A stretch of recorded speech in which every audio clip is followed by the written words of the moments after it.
What's up, BookTube? Sandy Golson back here, continuing my end of the year awards.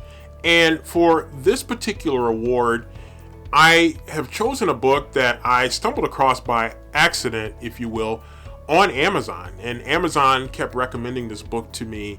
And eventually I started to think, you know what? This is very intriguing. And so I eventually decided to pull the trigger and pick up this book. And I was very pleased with this book. It's written as a series of interviews, and it is a horror story with quite a bit of gore. And the book I'm talking about is my surprise book of the year, Fantastic Land by Mike Bachoven. And this book, I really enjoyed it. Again, it's written, as you'll see, it's written as a series of interviews, and I really enjoyed it. Now, there are a lot of characters, and sometimes it's a little bit difficult.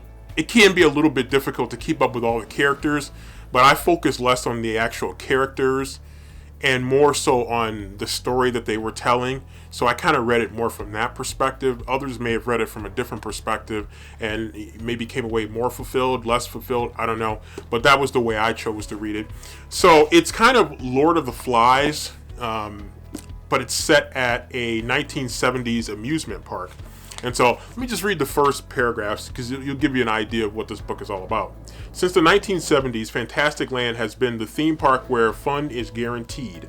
But when a hurricane ravages the Florida coast and isolates the park, the employees find it anything but fun. 5 weeks later, the authorities who rescue the survivors encounter a scene of horror. Photos soon emerge online of heads on spikes outside of rides and viscera and human bones littering the gift shops, breaking records for hits, views, likes, clicks, and shares. How could a group of survivors, mostly teenagers, commit such terrible acts? It grabs you right off the bat. It's just, it's got to be your type of book, because if you're not into horror type books or a sense of gore, even in areas where it's not explicit and it's implied, if you're not into that, then this is probably going to be very tough for you to read.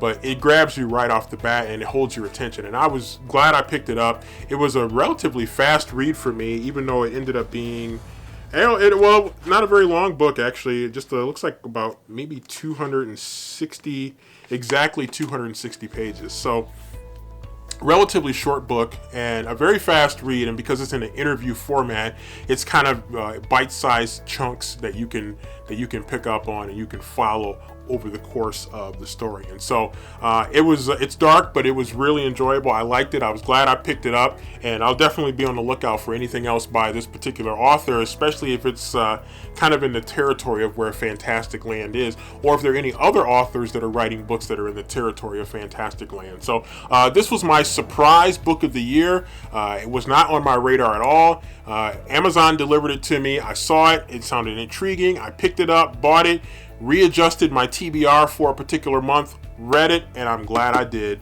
Fantastic Land by Mike Bachoven, my surprise book of the year.